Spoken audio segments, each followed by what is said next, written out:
Damai sejahtera Allah yang melampaui segala akal, itulah yang memelihara hati dan pikiranmu di dalam Kristus Yesus Tuhan kita. Amin. Shalom saudaraku.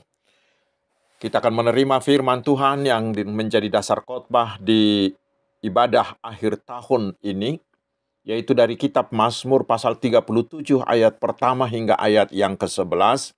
Saya akan bacakan untuk kita, mari kita simak dengan baik. Dari Daud, jangan marah karena orang yang berbuat jahat. Jangan iri kepada orang yang berbuat curang. Sebab mereka segera lisut seperti rumput dan layu seperti tumbuh-tumbuhan hijau. Percayalah kepada Tuhan dan lakukanlah yang baik. Diamlah di negeri dan berlakulah setia. Dan bergembiralah karena Tuhan, maka Ia akan memberikan kepadamu apa yang diinginkan hatimu. Serahkanlah hidupmu kepada Tuhan dan percayalah kepadanya, dan Ia akan bertindak. Ia akan memunculkan kebenaranmu seperti terang dan hakmu seperti siang.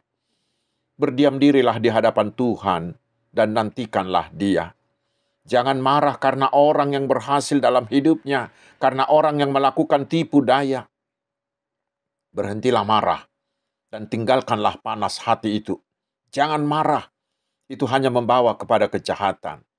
Sebab orang-orang yang berbuat jahat akan dilenyapkan, tetapi orang-orang yang menantikan Tuhan akan mewarisi negeri. Karena sedikit waktu lagi, maka lenyaplah orang fasik. Jika engkau memperhatikan tempatnya, maka ia sudah tidak ada lagi. Tetapi orang-orang yang rendah hati akan mewarisi negeri dan bergembira karena kesejahteraan yang berlimpah-limpah. Demikian firman Tuhan. Saudara-saudaraku kekasih hati Tuhan kita Yesus Kristus, hanya beberapa saat lagi kita akan meninggalkan tahun 2024 ini dan akan memasuki tahun baru 2025. Kita pasti mengakui, tidak terhitung berkat Tuhan yang kita terima sepanjang tahun ini, bukan? Walau sebagian dari kita mungkin Tuhan perbolehkan mengalami penderitaan atau sakit atau rugi atau gagal dan lain-lain. Tetapi saudaraku, bila kita jujur, semuanya itu sangat kecil dibanding berkat sukacita yang Tuhan limpahkan. Dan kita pasti mengakui, semuanya itu hanyalah karena kasih karunia Tuhan. Sama sekali bukan karena kehebatan atau kemampuan kita. Dan di akhir tahun inilah kita harus mengungkapkan sukacita dan puji-pujian kita bagi Tuhan. Biarlah kemuliaan hanya bagi Tuhan di dalam Yesus Kristus. Saudaraku, dengan rahmat Tuhan kita akan memasuki tahun 2025. Kita tahu memasuki tahun baru itu bagaikan memasuki hutan belantara. Kita tidak tahu apa yang akan terjadi di sana. Benar, kita sudah memiliki presiden, wakil presiden, kepala daerah, para menteri dan anggota legislatif yang baru. Kita belum tahu apa kebijakan dan program kerja mereka. Demikian juga di HKBP telah dipilih dan dilantik Evorus, Sekretaris Jenderal, Kepala Departemen Marturia, Koinonia dan Diakonia, serta para preses. Kita belum tahu bagaimana mereka akan memimpin HKBP ke depan. Tetapi kita terus berdoa agar mereka diberi Tuhan hikmat untuk melakukan transformasi di banyak bidang di HKBP. Kita juga belum tahu apa yang akan terjadi atas kita nanti. Karena masa depan itu penuh dengan misteri. Masa depan itu penuh dengan ketidakpastian. Itu yang membuat banyak orang takut. Banyak yang ragu-ragu melangkah ke depan. Tetapi saudaraku, bagi kita malam ini, Tuhan memberi kita sebuah pegangan agar kita bisa melangkah pasti dan mantap menapaki setiap langkah di tahun 2025 ini. 2025 yang akan datang, yaitu serahkanlah hidupmu kepada Tuhan dan percayalah kepadanya dan Ia akan bertindak. Apa artinya itu? Saudaraku, Mazmur 37 ini membagi manusia atas dua jenis. Pertama yaitu orang fasik. Orang yang selalu melakukan kejahatan, kecurangan, dan sangat kejam, ayat 35. Tidak punya belas kasihan terhadap orang lemah, ayat 14 dan 31. Tidak mau membayar yang dipinjamnya, ayat 21. Memang sering kelihatannya hidup mereka berhasil, hidup mereka senang. Ayat 7b. Tetapi mari kita lihat bagaimana akhir hidup mereka. Lihat dari akhirnya. Ternyata semua kehebatan mereka hanyalah sementara. Mereka akan segera lisut, akan layu seperti rumput, ayat 2. Dan akan dilenyapkan tanpa bekas, ayat 9-10. Dan mereka sama sekali tidak memiliki masa depan, ayat 38. Itu sebuah masa depan yang sangat mengerikan, saudaraku. Dan kita sudah melihat banyak bukti tentang itu. Orang-orang yang menipu dengan pinjaman online, dengan investasi bodong, dengan yang menjadi pengedar narkotika, yang membuat mereka menjadi crazy rich, tetapi akhirnya harus menghabiskan hidupnya di dalam penjara. Walaupun memang selalu ada saja yang meniru, yang mengikuti jejak mereka. Karena bagi mereka ini menikmati kemewahan lebih berguna ketimbang hidup dalam takut akan Tuhan. Terutama di zaman yang dikuasai oleh roh materialisme, oleh hedonisme dan konsumerisme ini. Gila harta menjadi salah satu penyebab utamanya. Akhirnya mereka juga lenyap. Iri terhadap kejahatan lalu mengikutinya. Saudaraku ingat, adalah perbuatan bunuh diri. Dengan sengaja menjatuhkan diri ke dalam kebinasaan. Mereka tidak punya masa depan. Karena itulah hari ini firman Tuhan memberi kita pegangan menjalani tahun 2025. Seperti yang dikatakan di ayat 1 tadi. Jangan marah karena orang yang berbuat jahat. Jangan iri hati kepada orang yang berbuat curang. Jangan iri, jangan ikuti, jauhkan dirimu. Dan jangan marah karena kejahatan mereka. Sehingga saudara mau menghabisi mereka. Ayat 7b hingga 8. Karena bila seperti itu, bila kita menghabisi mereka, sudah bertambah penjahat satu orang lagi, yaitu saudara sendiri. Tetapi mari berilah kesempatan bagi Tuhan untuk membalaskan kejahatan mereka. Dan mereka pasti akan dibinasakan oleh Tuhan. Ayat 9 hingga ayat 10. Lalu bagaimana hidup yang harus kita hidupi? Tuhan mengatakan hari ini, jadilah orang benar. Yang takut akan Tuhan. Yang selalu berkomitmen setia melakukan kehendak Tuhan. Yang berusaha membuat hidupnya menjadi kesukaan Tuhan. Lalu di ayat 3 sampai ayat 7, pemazmur ini mendaftarkan beberapa hal yang harus kita perbuat agar kita bisa menjadi orang benar. Yang pertama dikatakan di ayat 3, percayalah kepada Tuhan. Dan di ayat 5 dikatakan, serahkanlah hidupmu kepada Tuhan dan percayalah kepadanya dan ia akan bertindak. Percaya dan menyerahkan ke tangan Tuhan. Bukanlah sekedar percaya, bukan sekedar to believe saja. Tetapi menyerahkan seutuhnya, to trust. Membiarkan Tuhan mengatur seluruh hidup kita. Karena percaya bahwa Tuhan selalu memberikan yang terbaik bagi kita. Untuk memudahkan kita memahami apa itu percaya, apa itu menyerahkan hidup kepada Tuhan, saya memberikan ilustrasi ini. Pasti kita semua sudah pernah naik pesawat terbang, bukan? Setelah pesawat itu terbang, sebenarnya potensi kecelakaan sangat besar. Bahkan sering hidup kita berada di ujung maut. Tetapi setelah terbang, tidak ada yang bisa kita lakukan untuk keselamatan kita. Selain dari mengikuti semua instruksi sang pilot, bukan? Tetapi dalam perjalanan itu kita bisa tetap tenang. Bahkan mungkin kita bergembira ria di dalam pesawat itu. Mengapa bisa? Yaitu karena kita sangat percaya bahwa sang pilot itu sangat mampu mengemudikan pesawat.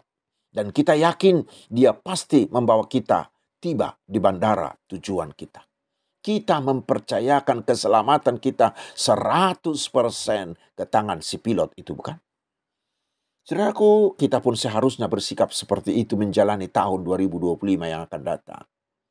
Benar, kita tidak tahu apa yang akan terjadi di sana. Semuanya adalah misteri. Namun, bagaimana supaya kita bisa tetap tenang dan melangkah pasti? Yaitu mari saudaraku, serahkan semua hidupmu ke tangan Tuhan Dia adalah ahlinya yang maha kuasa. Dia juga sangat mengasihi kita hingga dia mau memberikan anaknya sendiri, Tuhan Yesus, untuk menyelamatkan kita.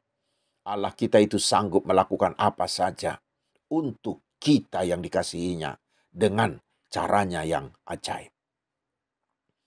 Namun saudaraku, bukan berarti kita hanya diam.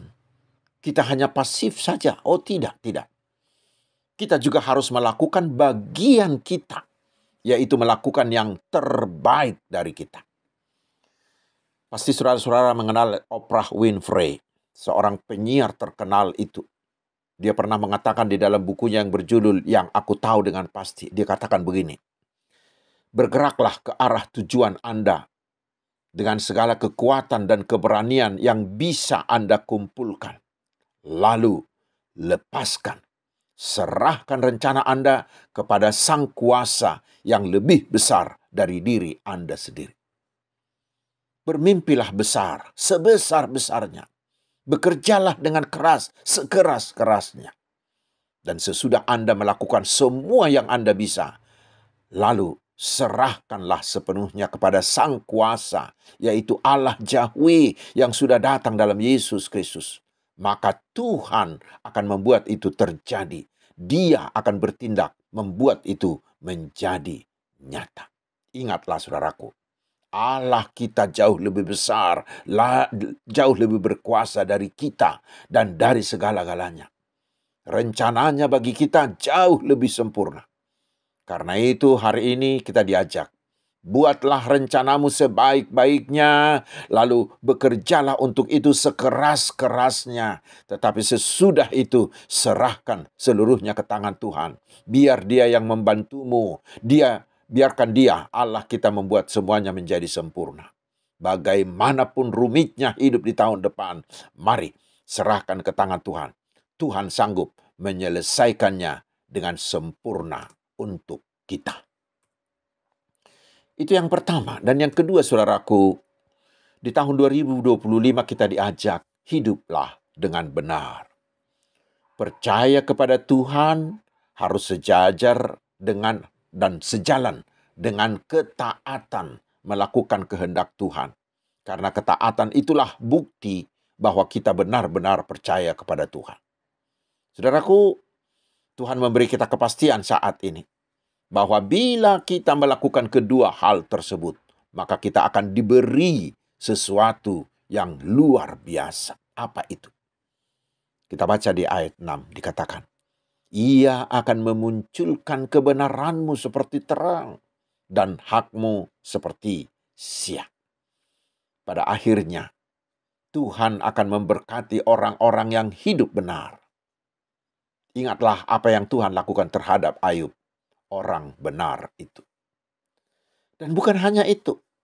Selanjutnya masih dikatakan di ayat 9b dan ayat 11. Begini, orang yang rendah hati akan mewarisi tanah itu dan menikmati kemakmuran yang berlimpah. Artinya orang benar dan rendah hati itu akan selalu mengalami salom, akan selalu mengalami damai sejahtera. Hatinya tetap penuh damai, hatinya tetap bersuka cita dan bahagia. Salom itulah puncak segala kebahagiaan dan puncak segala kenikmatan. Dan itulah upah bagi orang-orang yang benar dan rendah hati. Karena itu saudaraku, agar di tahun depan hidup kita selalu mengalami salom, damai sejahtera, dan kebahagiaan yang berlimpah-limpah itu, Tuhan hari ini memberi kita kuncinya, yaitu jadilah orang benar yang mau bekerja sebaik-baiknya, lalu menyerahkan semuanya itu ke tangan Tuhan dan memperbolehkan Tuhan, mengizinkan Tuhan melakukan kehendaknya dan melakukan rencananya atas kita. Tuhan Yesus memberkati kita sepanjang tahun depan. Amin. Marilah kita berdoa. Terima kasih Tuhan, tidak terhitung berkat-Mu bagi kami sepanjang tahun ini. Engkau Allah yang sungguh-sungguh mengasihi, menyelamatkan dan memberkati kami. Ya Tuhan, ajarlah kami untuk menghitungnya, agar puji-pujian kami malam ini semakin meluap, mengagungkan nama-Mu. Ya Tuhan yang Maha Kuasa dan Maha Kasih, Kami memohon, hantarkanlah kami ke tahun 2025 dan kuatkan kami dengan roh-Mu, sehingga sepanjang tahun itu kami bisa hidup sebagai orang benar, sebagai orang yang rendah hati, orang yang mau bekerja sebaik-baiknya, tetapi memperbolehkan Engkau sepenuhnya melakukan kehendak-Mu dan rencana terbaik-Mu atas kami. Sehingga kami mampu melangkah pasti. Sehingga kami bisa menikmati hidup yang penuh salom, yang penuh damai sejahtera, yang penuh kebahagiaan yang dari Tuhan. Terpujilah nama-Mu, ya Tuhan, kekal selama-lamanya, di dalam nama Tuhan Yesus Kristus. Amin, terimalah berkat Tuhan. Tuhan memberkati engkau dan melindungi engkau. Tuhan menyinari engkau dengan wajah-Nya dan memberi engkau kasih karunia. Tuhan menghadapkan wajah-Nya kepadamu dan memberi engkau damai sejahtera. Amin. Selamat hari Minggu, saudaraku. Tuhan Yesus memberkati kita.